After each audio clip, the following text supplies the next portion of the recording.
Imagine walking through your daily life, never suspecting that danger could be lurking just out of sight. 1 in 3 women and 1 in 6 men in the US will experience stalking. These numbers are not just statistics, they represent millions of lives interrupted, routines shattered, and peace of mind stolen. Stalking is a crime of power, not passion. It's about control, intimidation, and fear. The perpetrator seeks to dominate, to make their target feel small and vulnerable, to remind them that their sense of safety can be taken away at any moment. It often begins quietly, a message that feels off, a phone call that comes too late at night, a sense that someone is always watching. Stalking is a slow erosion of safety, often starting with a simple message. What seems harmless at first can quickly spiral into a nightmare. This isn't a Hollywood thriller or a distant news story. It's a daily reality on streets like yours, in neighborhoods that look just like the one outside your window. It happens in broad daylight and in the quiet hours of the night, in places we all call home. Stalkers can be anyone, acquaintances, co-workers, strangers. Sometimes, they're people you once trusted, or those you barely know. The face of a stalker is not always the one you expect, and that unpredictability makes it even more terrifying. Victims are from all walks of life, living in fear and anxiety. They are young and old, men and women from every background and community. The impact of stalking doesn't discriminate. It can touch anyone, anywhere. This is where our story begins, with a man who thought his life was his own. He never imagined that a stranger's obsession would turn his world upside down, forcing him to question every shadow and every sound. Each statistic represents a person whose world has shrunk. Their homes become fortresses, their routines become rituals of caution. The freedom to move, to relax, to simply exist. These are the first things stolen. They learn to check over their shoulder, memorize cars, and hesitate before answering calls. Every unfamiliar face becomes a potential threat. Every unexpected sound sets their heart racing. The vigilance never ends. This constant state of alert is exhausting and rewires the brain. Sleep becomes elusive, and the mind is always on guard. The stress seeps into every part of life, making it hard to trust, to connect, to feel safe. It's a silent epidemic because many suffer without speaking up. Shame, fear, and disbelief keep victims isolated. They worry they won't be believed, or that speaking out will only make things worse. Ignoring it doesn't make it go away. It only allows the shadow to grow longer.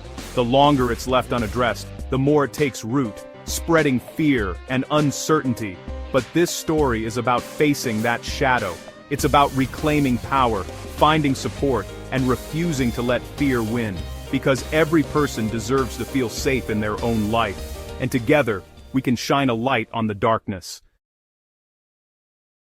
Mark, a graphic designer, lived a life of simple pleasures. He found comfort in the familiar, in the gentle rhythm of his days. Each morning, sunlight filtered through his curtains, waking him softly. He would stretch, make a cup of coffee, and settle in at his desk, ready to create. The world outside was busy, but Mark's apartment was a haven of calm, a place where he could focus and let his creativity flow. In a quiet city apartment, Mark built a world that suited him perfectly. The gentle hum of the city was a distant backdrop, never intruding on his peace. His home was filled with small touches, a favorite mug, thriving houseplants, and the soft glow of afternoon light. His days were predictable, filled with coffee, work, and weekend reading in the park. He cherished these routines, finding joy in the ordinary. On Saturdays, he'd stroll to the local cafe, order the same pastry, and lose himself in a novel beneath the trees. His social life was uncomplicated, with close friends and Thursday trivia nights. Laughter and friendly competition were the highlights of his week, a chance to connect without pressure or pretense. Mark valued these bonds, even if he preferred quiet evenings at home. Mark was an introvert, content in his solitude, his apartment a sanctuary. He found peace in silence, recharging with music, sketching, or simply watching the city lights from his window. Alone, he felt most himself.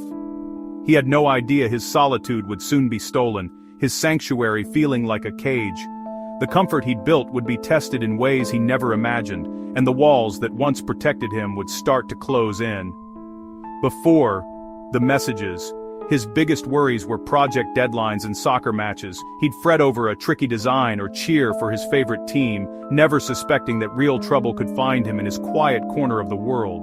Fear was abstract, not part of his coffee routines and trivia nights. The idea of danger felt distant, something that happened to other people, in other places. Mark's life was safe, predictable, and he liked it that way. His life was a fortress of normalcy, every brick laid with intention. He organized his days with care, finding satisfaction in order and routine. Each detail, from his morning playlist to his evening walks, was chosen to bring him comfort.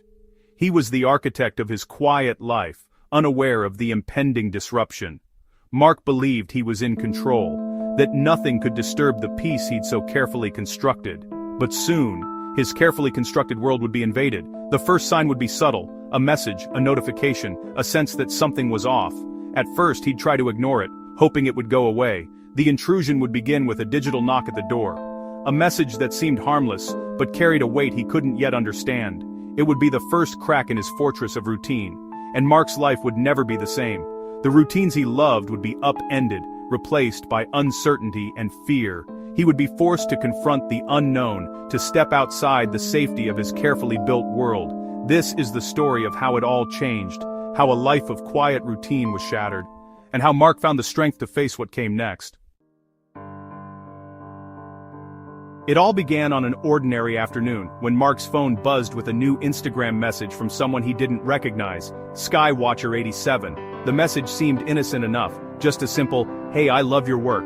Mark, who often received inquiries from strangers about his freelance projects, thought nothing of it. He replied with his usual politeness, assuming this was just another potential client reaching out. Mark prided himself on being approachable and professional, so he kept the conversation friendly, but brief.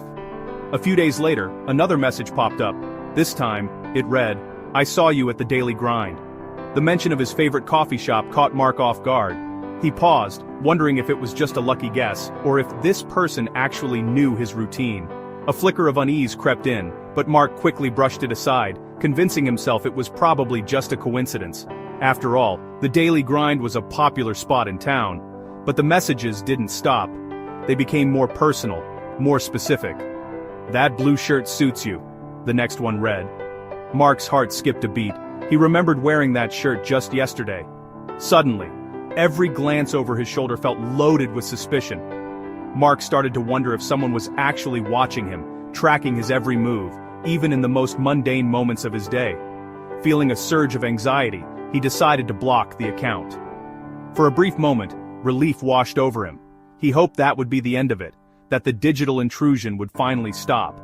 But just as he began to relax, a new notification appeared. This time, it was from a different username, Stargazer92.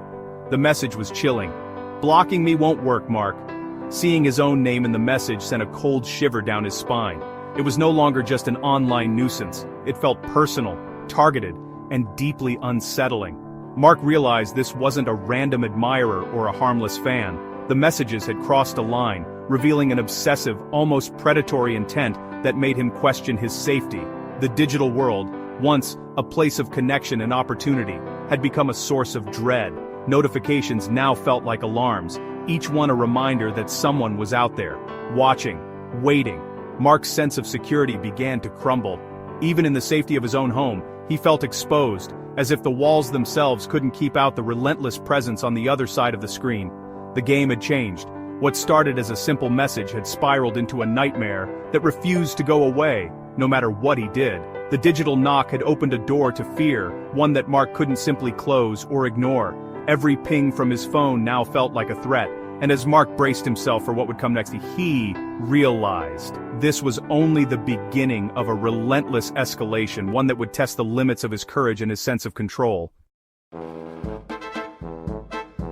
The harassment was relentless, with new accounts popping up. Messages detailed Mark's routine with unnerving accuracy. His life felt live-streamed to an audience of one. The transition from digital to physical happened on a Tuesday. An unmarked envelope with a photo of him appeared at his door.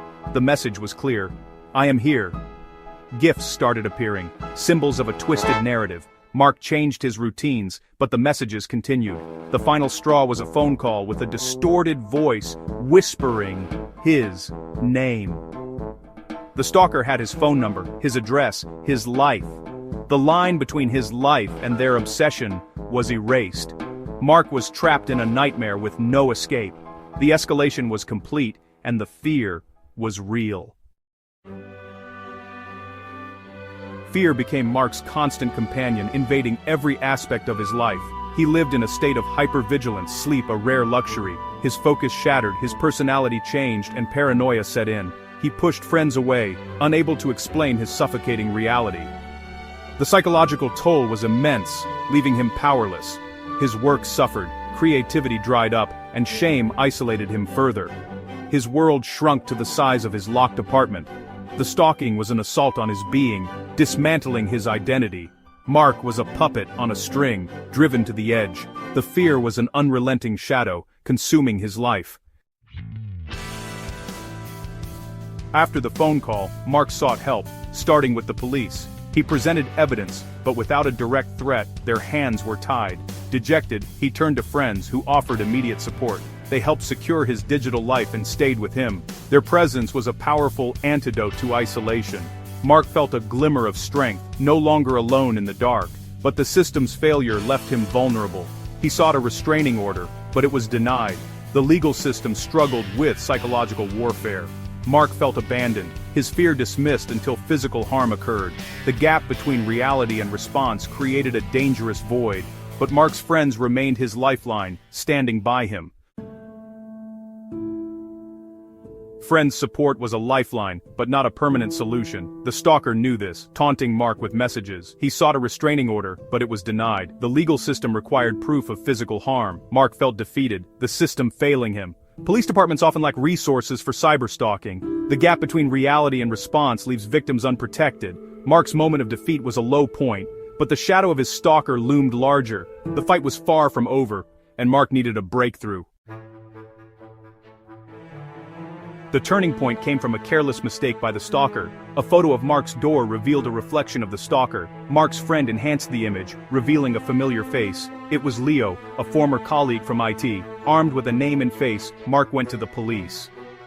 They had a suspect, and the investigation moved quickly. Leo lived in the same building, watching Mark for years.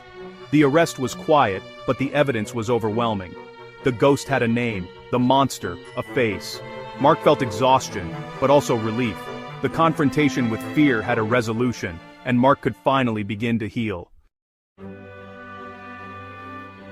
The arrest was the start of Mark's recovery. Fear lingered, but therapy and friends helped him heal. He reclaimed his life, opening curtains and letting light in. Mark learned the importance of recognizing red flags. Unwanted contact is a boundary test, not flattery. Trust your gut.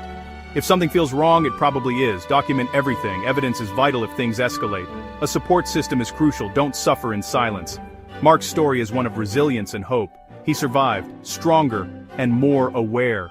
If you relate to his story, no help is available. Your fear is valid, and your safety is paramount.